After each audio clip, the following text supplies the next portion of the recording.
meu nome é Lauren. Tenho 28 anos e moro sozinha em um apartamento bem pequeno em Chicago.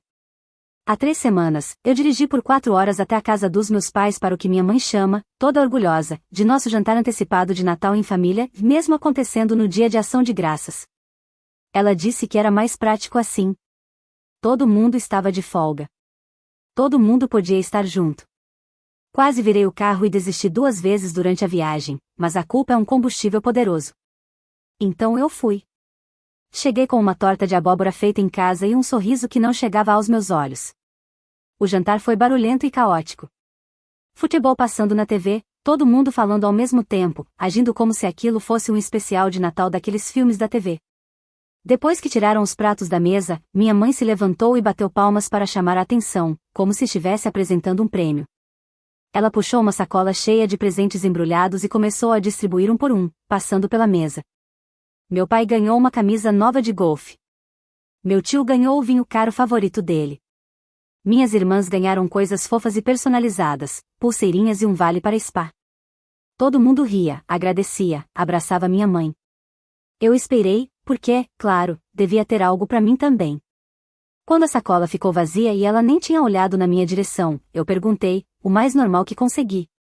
Tem um para mim? Ela nem pensou 2 vezes. Seja grata por poder estar sentada aqui, disse, como se eu tivesse que agradecer só por estar na sala. Meu tio deu uma risada e completou. Fique feliz que a gente ainda lembra seu nome. A mesa inteira caiu na gargalhada. Meu rosto esquentou, mas eu só balancei a cabeça e falei. Bom saber. Sem gritar. Sem chorar. Só isso. Fui embora mais cedo, dirigi de volta para Chicago no escuro e decidi que alguma coisa ia mudar. Porque, 2 semanas depois, essas mesmas pessoas que riram de mim estavam na porta do meu apartamento, batendo forte e implorando para eu conversar. E foi aí que a verdadeira história começou. Quando cheguei em Chicago naquela noite, joguei as chaves no balcão, joguei a torta de abóbora no lixo e sentei no chão da cozinha, olhando para o celular. Uma parte de mim queria mandar uma mensagem enorme no grupo da família, dizendo exatamente o quanto eles tinham me humilhado. Mas eu sabia como isso ia acabar. Eles iam dizer que eu estava exagerando, que era só uma brincadeira, que eu devia ser grata por eles ainda me convidarem. Então, em vez disso, mandei mensagem para Mia, minha melhor amiga. Ela me ligou em menos de 30 segundos. Contei tudo, os sorrisos falsos, a frase da minha mãe dizendo que eu devia ser grata só por estar ali, e a piadinha do meu tio dizendo que ainda lembravam meu nome. Ficou um silêncio longo na ligação. Aí a Mia falou, bem calma. Len, isso não é normal. Não é só falta de educação. É maldade. Eles não te respeitam nem um pouco. Ouvir alguém dizer isso em voz alta fez alguma coisa clicar dentro de mim. Enquanto a gente ainda conversava, abri meu aplicativo do banco e comecei a olhar as cobranças. Academia sendo cobrada todo mês. Serviços de streaming no meu nome, que eu quase nem usava porque vivia trabalhando. Plano família do Amazon Prime. Ingressos aleatórios, pedidos de comida, Uber, todos aqueles pode colocar no seu cartão? Depois eu te pago, que nunca viravam nada. Naquele momento, caiu a ficha. Por anos, eu tinha sido o suporte financeiro invisível daquela família tão unida que eles adoravam mostrar nas redes sociais. Eles podiam sentar à mesa e rir de mim, mas não tinham problema nenhum em deixar meu cartão cadastrado, como se eu fosse a patrocinadora oficial. A Mia disse. E se você simplesmente parasse de pagar? E se eles sentissem o que é te perder de verdade? A ideia me deu medo, e, ao mesmo tempo, uma sensação boa. Naquele fim de semana, sentei com meu notebook e um caderno e fiz uma lista. Yoga e academia da minha mãe. Streaming e Prime do meu pai. Ingressos de última hora da minha irmã mais nova, shows, dinheiro para gasolina. Tudo que tinha débito automático no meu nome e conforto garantido para eles. E aí eu comecei a cancelar. Clique em cancelar assinatura. Clique em desligar renovação automática. Clique em remover cartão. A cada e-mail de confirmação que chegava, eu me sentia um pouco mais leve. Não escrevi nenhum textão dramático no grupo da família.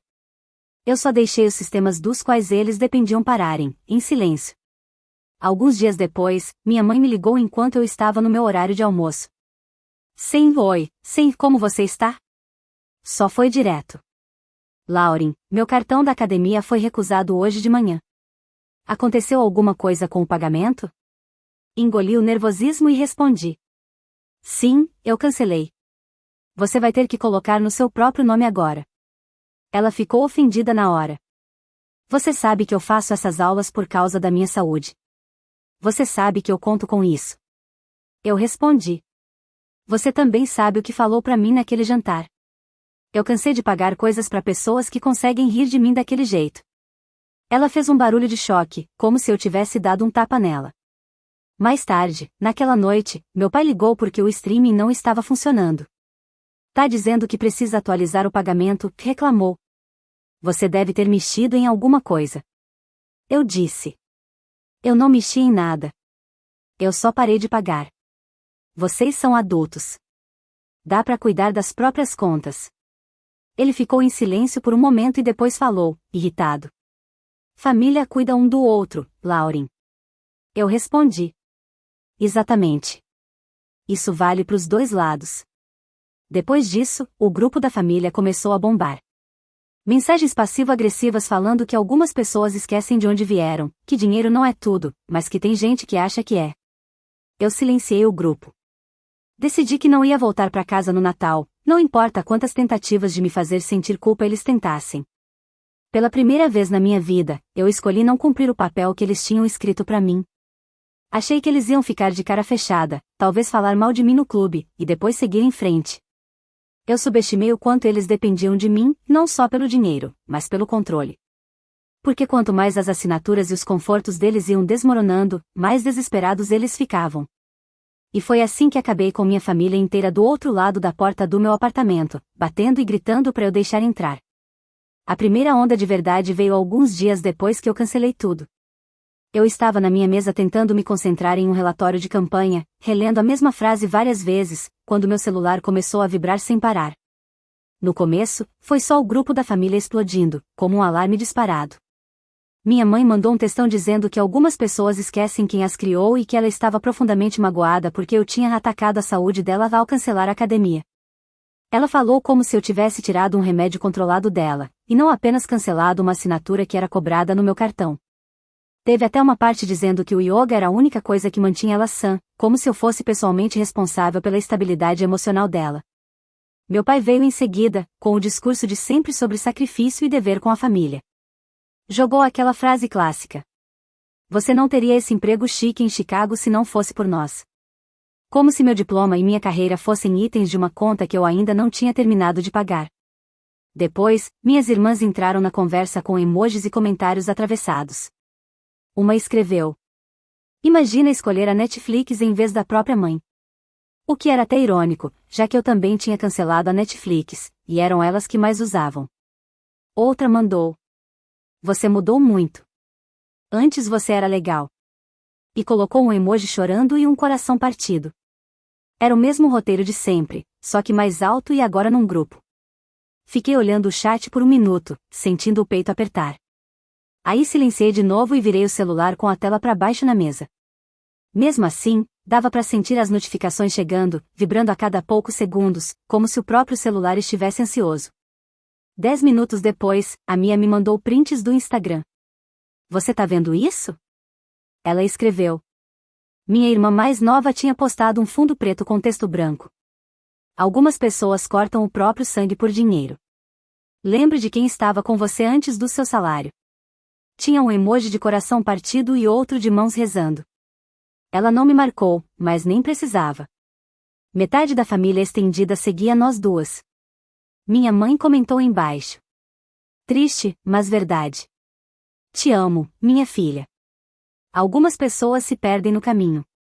E alguns primos responderam com coisas tipo, família acima de tudo, dinheiro não compra lealdade e as pessoas mudam quando vão morar na cidade. Teve até alguém que comentou, vocês são a família mais forte que eu conheço, o que teria sido engraçado, se não doesse tanto. Senti o estômago embrulhar enquanto eu descia os comentários. Eles estavam reescrevendo a história em tempo real, se colocando como vítimas e me transformando numa vilã fria que abandonou a família por dinheiro e pela vista da cidade. Nenhum deles mencionou a parte em que minha mãe me mandou ser grata só por poder sentar à mesa. Ninguém falou do meu tio fazendo piada com o meu nome. Muito menos dos anos de você pode colocar no seu cartão? Momentos que, de repente, tinham virado invisíveis. Travei o celular, deixei ele de lado e fiquei ali sentada por um tempo, ouvindo o barulho do escritório e o tec-tec dos teclados das outras pessoas. Foi aí que percebi que passei a vida inteira com medo de ser chamada de ingrata. Então eu dava demais, o tempo todo, para provar que não era. E agora, no momento em que eu finalmente disse não, era exatamente esse rótulo que estavam colando em mim. Naquela noite, em vez de chorar como eu normalmente faria, abri o notebook na mesa da cozinha e voltei pro aplicativo do banco. Se eles queriam falar de sacrifício e responsabilidade, tudo bem. A gente podia falar de números, a única linguagem que não liga pra culpa nem manipulação. Puxei 5 anos inteiros de transações e comecei a filtrar. Academia. Estúdio de yoga. Serviços de streaming. Plano família do Amazon Prime. Ingressos de parque temático com observações tipo pra Harper e amigos. Shows em que a cobrança caiu na minha conta às 11h59 da noite, depois de juro que te faço um pix. Concertos de carro emergenciais do meu tio, que ele não podia pagar, mas que de algum jeito foram parar no meu cartão, com a promessa de te pago quando cair meu bônus. Isso nunca aconteceu. Contas de restaurante que eu pagava porque você ganha mais do que a gente. Não é nada demais, eu dizia, meio brincando, mas eles levavam aquilo muito a sério. Doía, e, ao mesmo tempo, era estranhamente satisfatório.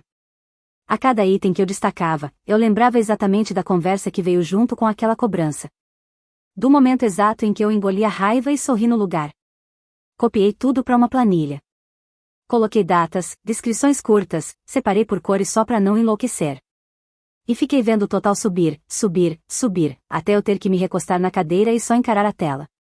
Aquilo não eram alguns gestos de generosidade. Era um padrão. Anos de eu sendo a rede de segurança sempre que alguém esquecia a carteira, não conseguia pagar até sexta, ou só precisava de uma ajudinha. Naquele momento, ficou claro, para eles, o meu dinheiro era uma extensão do dinheiro deles. Algo que achavam que tinham direito, por causa de família, sangue e passado. Então escrevi um e-mail e enderecei aos meus pais e às minhas 2 irmãs. O assunto dizia, já que estamos falando sobre quem deve o quê.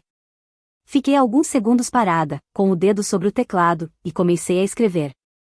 No texto, fui bem direta. Disse que eu sabia tudo o que eles tinham feito por mim quando eu crescia. Que eu era grata por ter tido teto, comida e escola. Que eu não estava fingindo que me criei sozinha. Mas também escrevi que a ideia de que eu devia a eles apoio financeiro infinito e tolerância cega pelo resto da vida não era correta, e nem saudável.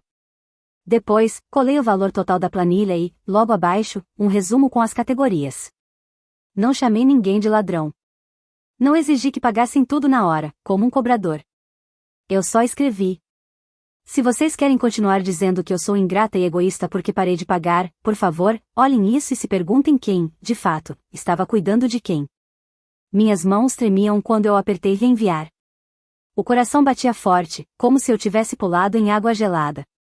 Mas, ao mesmo tempo, foi como deixar cair um peso que eu carregava há anos. Uma carga que eu nem tinha percebido o quanto estava pesada. A resposta da minha mãe veio rápido, com o assunto todo em letras maiúsculas. Como você tem coragem? O texto era um paredão de palavras. Ela disse que minha lista era manipuladora e cruel, que só uma pessoa sem coração jogaria dinheiro na cara dos próprios pais. Me acusou de tentar colocar preço no amor e nos sacrifícios dela. Ela transformou cada exemplo em uma história sobre como a vida tinha sido difícil para eles e sobre o quanto eu era ingrata por fazê-los se sentirem pequenos. Terminou dizendo: tenho vergonha de quem você se tornou. E escreveu que já nem me reconhecia mais. Depois disso, ela me bloqueou no Facebook. Eu sei disso porque menos de 1 hora depois a Mia me mandou outro print. Minha mãe tinha acabado de postar uma daquelas imagens genéricas com frases sobre família, algo tipo: família é pra sempre, mesmo quando alguns esquecem. Veio acompanhado de um textão sobre se manter forte em tempos difíceis e ser grata pelos filhos que ainda honram os pais e entendem o que é lealdade de verdade. As curtidas e os comentários de apoio começaram a aparecer. Pessoas escrevendo: você é uma mãe incrível. Seus filhos têm muita sorte de ter você. Não deixe ninguém destruir sua família. Sem saber que estavam aplaudindo alguém que usou a palavra grata como arma contra a própria filha, na frente de todo mundo, numa mesa de jantar. Nenhuma daquelas pessoas sabia que cada noite confortável de Netflix e cada manhã tranquila de yoga dela tinham sido pagas, em silêncio, pela filha que ela humilhou diante de todos. Naquela noite, fiquei deitada na cama, olhando pro teto, com raiva, tremendo. Mas, por baixo da raiva, tinha uma clareza estranha. Um sentimento limpo, afiado. Eles não iam acordar um dia e, sozinhos, passar a me enxergar diferente. Eles estavam comprometidos com essa versão de mim, a filha difícil, ingrata, que foi para a cidade grande, devia tudo a eles e dava motivos infinitos para reclamação. A única coisa que eu podia controlar era o quanto eu ainda deixaria eles terem acesso a mim. Meu dinheiro. Meu tempo. Minha energia. Meu silêncio. À medida que o Natal se aproximava e mais dos confortos deles iam sendo cortados ou pedindo um novo método de pagamento, o tom das mensagens começou a mudar. As postagens passivo-agressivas ficaram mais raras. As ligações ficaram mais desesperadas. E as tentativas de me fazer sentir culpa viraram pânico de verdade. Eles pararam de só me atacar pela internet e começaram a correr atrás, na vida real, tentando tapar os buracos onde antes o meu apoio existia.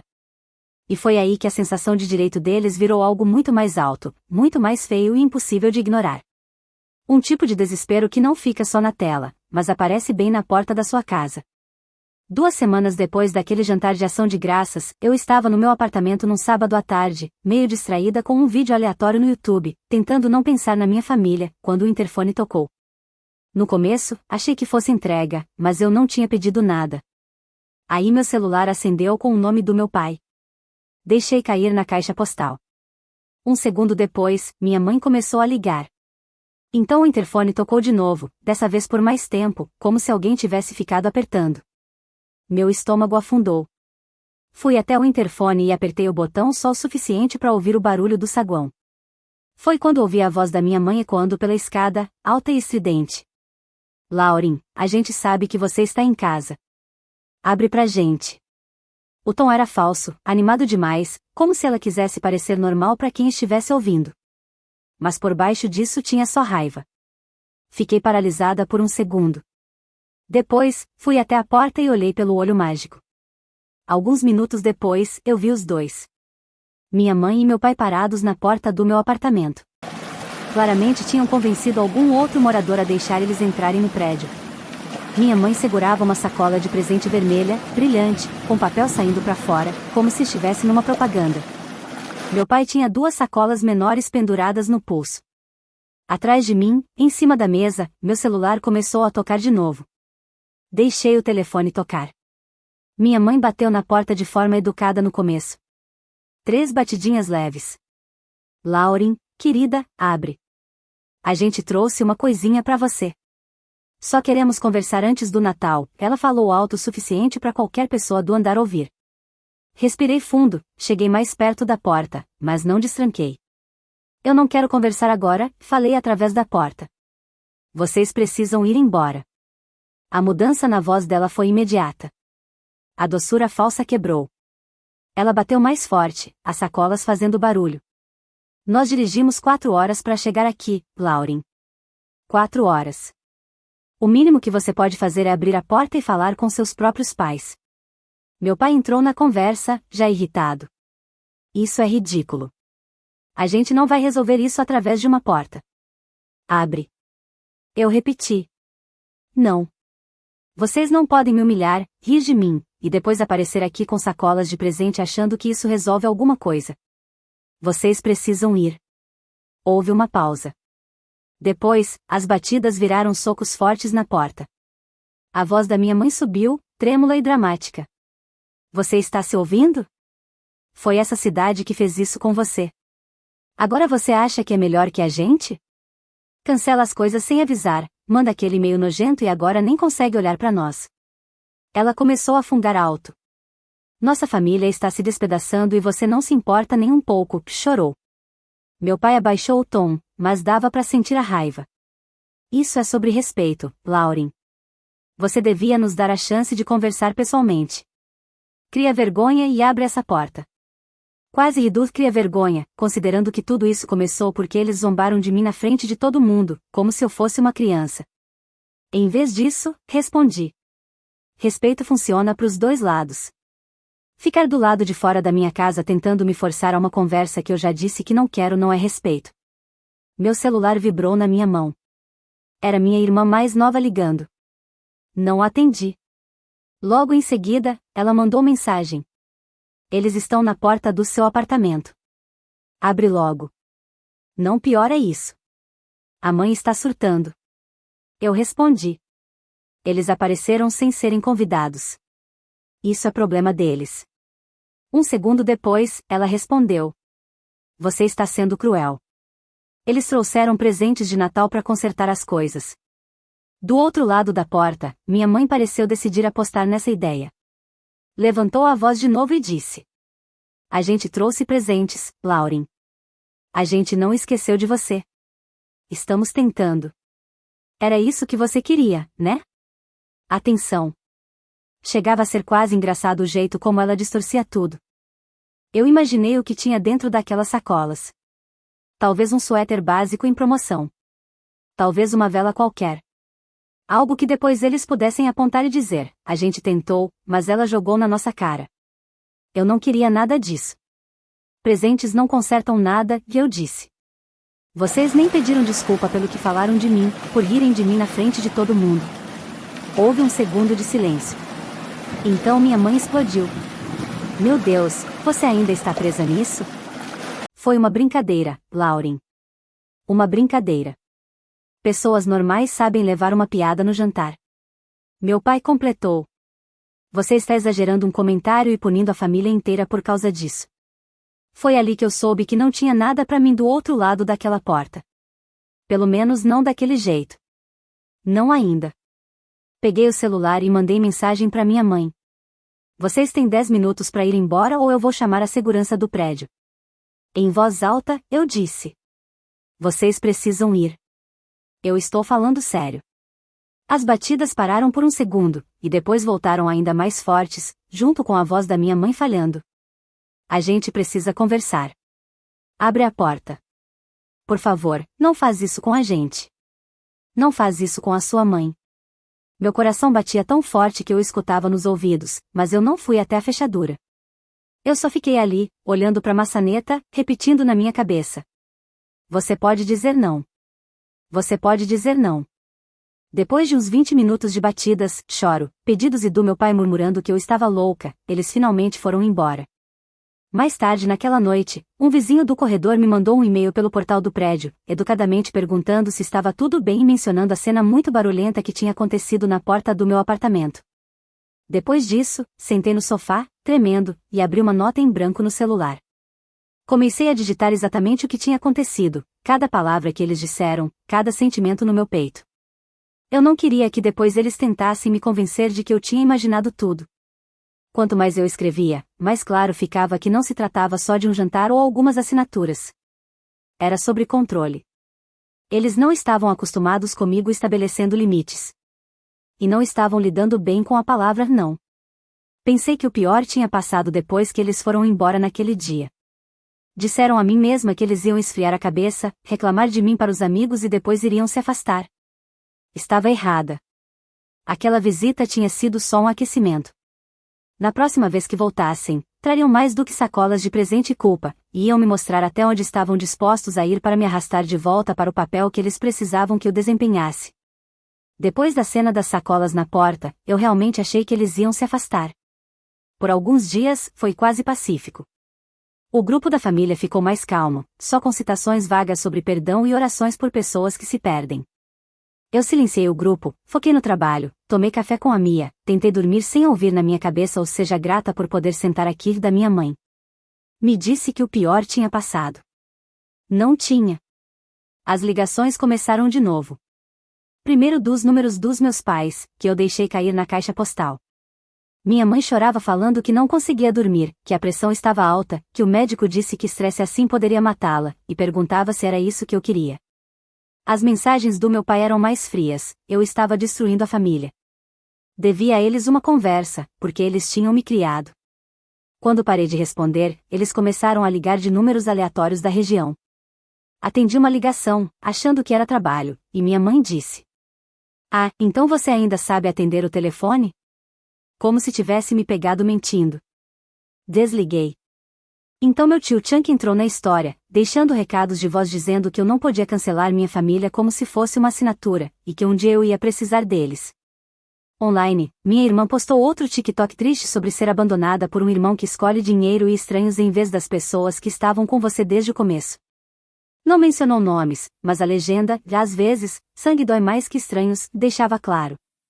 Estranhos encheram os comentários de apoio, dizendo para ela cortar pessoas tóxicas.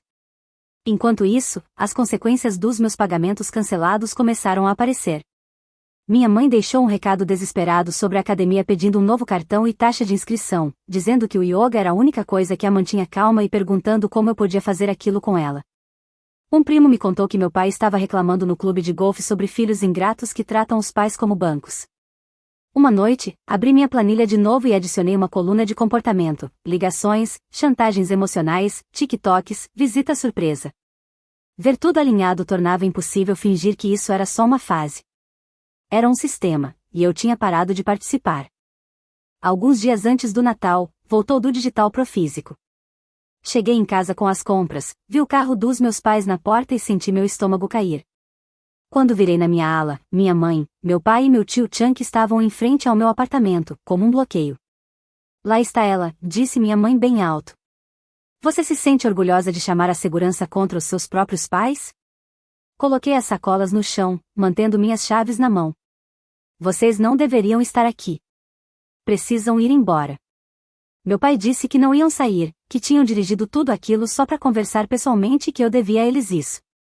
Minha mãe continuou dizendo que estavam tentando salvar a família, enquanto eu me escondia na minha caixinha e os tratava como parasitas.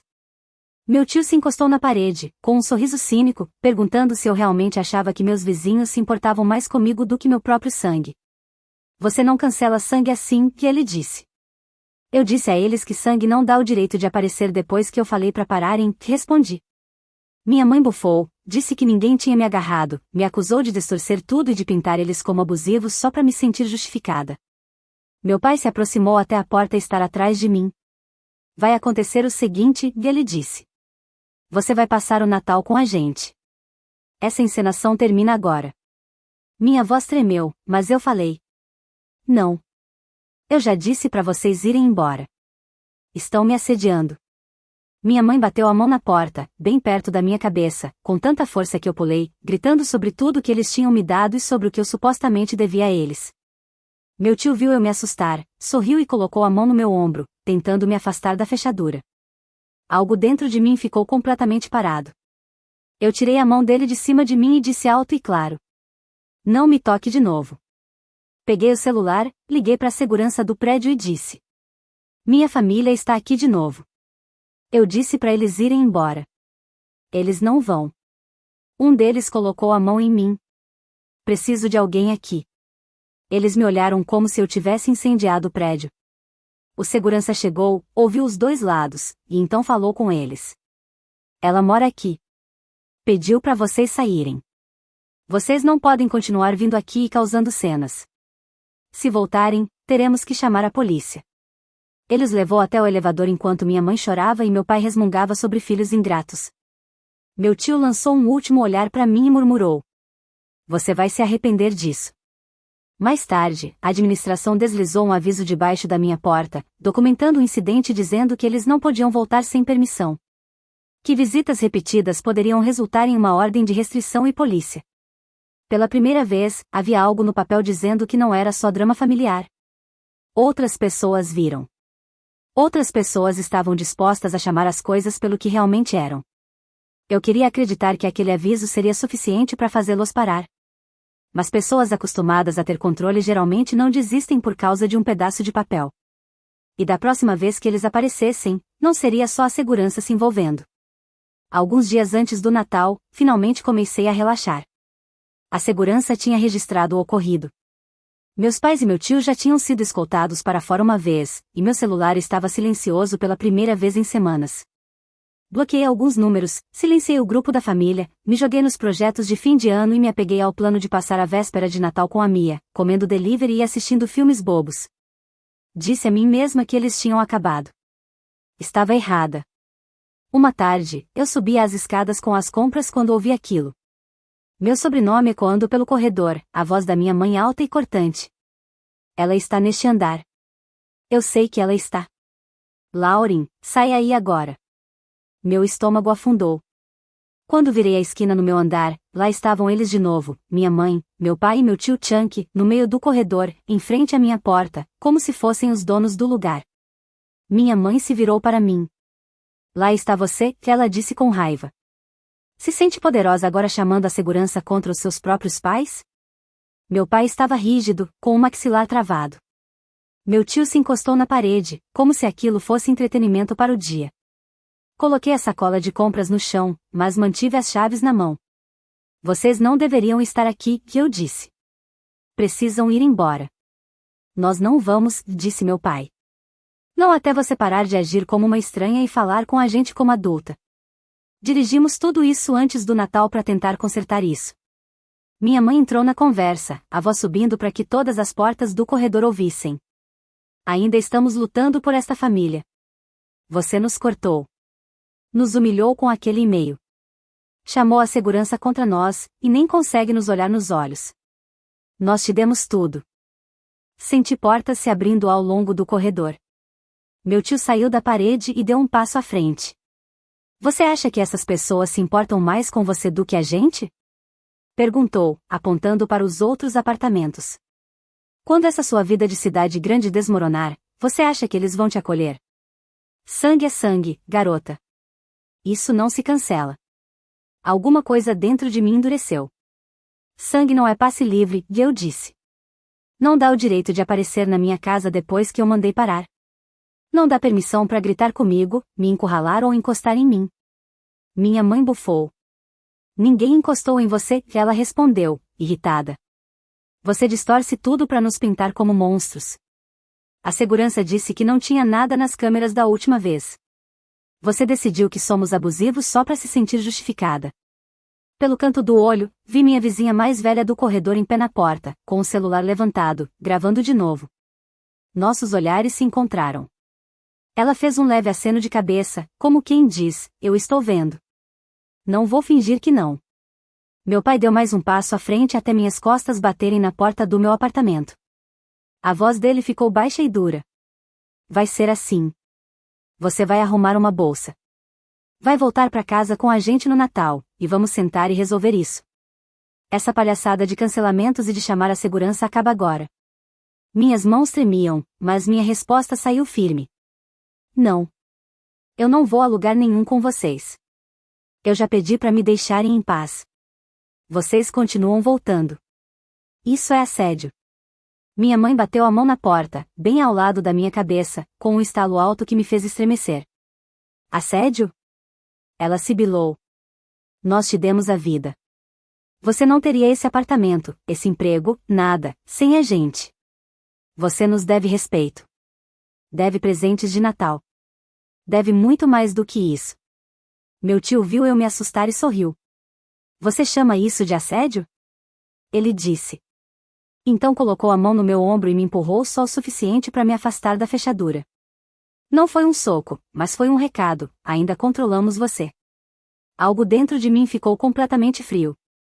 Afastei a mão dele e falei alto. Não encosta em mim de novo. Antes que ele respondesse, a voz da minha vizinha cortou o corredor. Eu vou chamar a polícia, ela disse, bem clara. Essa é a segunda vez que vocês fazem isso. Ela pediu para vocês irem embora. Eu estou gravando tudo.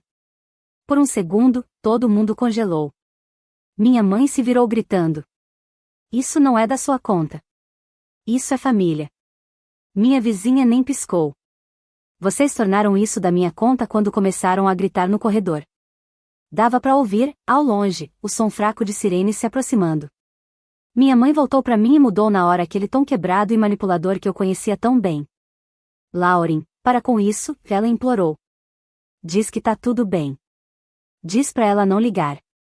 Você quer seu tio preso? Quer que sua mãe tenha um ataque do coração aqui no chão? É isso que você quer pro Natal? Meu peito apertou. Por um instante, senti aquele impulso antigo de consertar tudo, de ceder e pedir desculpa só pra aquilo acabar. Aí eu lembrei da planilha. Da mesa do jantar. Do jeito que eles riram enquanto eu queimava por dentro. Respirei fundo. Eu quero que vocês vão embora, e eu disse. Se não queriam a polícia envolvida, não deveriam ter voltado. Alguns minutos depois, 2 policiais entraram no corredor, olhando a cena. Meus pais e meu tio. Minha vizinha com o celular na mão. E eu encostada na minha porta, com as chaves apertadas no punho. Um dos policiais olhou para mim. Você mora aqui? Sim, respondi. Eles são minha família. Eu pedi várias vezes para irem embora. A segurança já retirou eles uma vez. Eles continuam voltando. Encostaram em mim. Eu não me sinto segura. Minha voz tremia, mas consegui falar. O outro policial conferiu com minha vizinha, que mostrou um vídeo do meu tio segurando meu ombro e da minha mãe batendo a mão na porta bem ao lado da minha cabeça. Isso foi suficiente. O primeiro policial se virou para minha família, com um tom firme. Vocês precisam sair do prédio agora, disse. Já foram avisados antes. Isso é assédio. Vocês não podem vir aqui e me encurralar só porque são parentes. Se voltarem ou entrarem em contato desse jeito de novo, ela pode pedir uma ordem de restrição e registrar queixa criminal. Minha mãe começou a chorar, falando sobre pais preocupados. Meu pai reclamava sobre os direitos dele como meu pai. Meu tio resmungava sobre policiais moles e filhos desrespeitosos. Os policiais não se importaram. Levaram meu tio de lado, pegaram a identidade dele e deram uma multa, explicando exatamente o que significava. Ele ficou lá, com o rosto vermelho, enquanto o policial dizia que ele estava oficialmente registrado por assediar a própria sobrinha. Ver aquele homem, o mesmo que riu de mim a vida inteira, olhando pro chão enquanto alguém em posição de autoridade dizia que ele era o problema, mexeu comigo. Pela primeira vez, eu não era pessoa envergonhada na frente de todo mundo. Enquanto os levavam para o elevador, minha mãe segurou o peito, dizendo que estava tonta, que o estresse era demais. O policial ofereceu uma ambulância. Meu pai disse que a levaria ao hospital ele mesmo. Mais tarde, soube que a pressão dela tinha disparado e que ela passou a noite no pronto-socorro. Que meu pai estava furioso com as contas do hospital e a multa. Que meu tio ficou muito mais quieto no bar, onde antes se gabava da nossa família perfeita. Depois que eles foram embora, a administração deslizou um aviso debaixo da minha porta, confirmando o incidente, dizendo que meus pais e meu tio não poderiam voltar ao prédio sem permissão prévia e lembrando que eu poderia pedir uma ordem de restrição se quisesse. Um primo me mandou uma mensagem. As pessoas estão falando. Vi um vídeo da sua mãe e do seu tio gritando no seu corredor. Você tá bem? Fiquei olhando por um segundo e respondi. Estou bem. Melhor do que antes. Pela primeira vez, as consequências do comportamento deles estavam caindo sobre eles, e não mais sobre mim. E enquanto o Natal passou em total silêncio entre nós, aquele silêncio não parecia mais uma punição, e sim espaço. Espaço onde eu finalmente podia começar a imaginar uma vida que não fosse só gerenciar o caos deles. Nas semanas depois do Natal, o silêncio da minha família parecia surreal. Fiquei esperando por outra explosão, outra visita surpresa, outro monte de mensagens cheias de culpa, mas nada veio. Nenhum Feliz Natal, nenhum Feliz Ano Novo, nenhuma citação passivo-agressiva com meu nome implícito entre as linhas. No começo, era como estar em uma sala logo depois de disparar o alarme de incêndio. Meu corpo ainda estava preparado para um barulho que não existia. Devagar, começou a aparecer outra coisa, espaço. Através de primos e amigos em comum, fui sabendo o que estava acontecendo em casa. Minha mãe teve que se organizar depois da visita ao pronto-socorro. O médico disse direto que, se ela não controlasse o estresse, poderia ter problemas sérios. Sem o meu dinheiro cobrindo silenciosamente os extras, ela teve que cortar a academia e algumas atividades sociais das quais costumava se gabar. Ela pediu ajuda a uma colega mais nova para baixar aplicativos de finanças e aprender a usar o pagamento automático. Meu pai teve que ligar para as empresas de streaming e assinatura, ficar na espera, resetar senhas e, pela primeira vez, resolver as coisas sem só dizer pergunta para Lauren. Ele reclamou alto das contas do hospital da noite da minha mãe e da multa do meu tio. Mas, dessa vez, não tinha ninguém para jogar esses custos nas costas. A imagem de engraçadinho do meu tio Chunk também sofreu um golpe. Pessoas do bar e do clube de golfe dele viram ou pelo menos ouviram falar do vídeo dele segurando meu ombro no corredor. Da polícia registrando o nome dele na multa. Ele não foi para a cadeia, mas o estrago estava feito. É difícil continuar sendo tio charmoso quando todo mundo sabe que você é o cara que teve a polícia chamada pela própria sobrinha. Minhas irmãs ficaram mais silenciosas online. Menos selfies de shows e viagens por impulso. Mais posts sobre plantões extras e esforço para atingir metas. Quando eu me afastei do papel de segurança invisível, eles tiveram que se manter de pé sozinhos. E foi isso que fez algo clicar para mim. Meu limite não só me fez crescer, fez todos nós crescer. Quando a adrenalina passou, eu desabei um pouco. Sem nenhum drama novo para me distrair, tudo que era antigo voltou à tona. As piadas que na verdade não eram piadas. As vezes que eu paguei a conta e engoli meu ressentimento. Os anos em que acreditei que manter a paz era meu trabalho. Finalmente, marquei um terapeuta em vez de só conversar com alguém. Na nossa primeira sessão, ela perguntou: quando você aprendeu que seu papel na família era consertar tudo?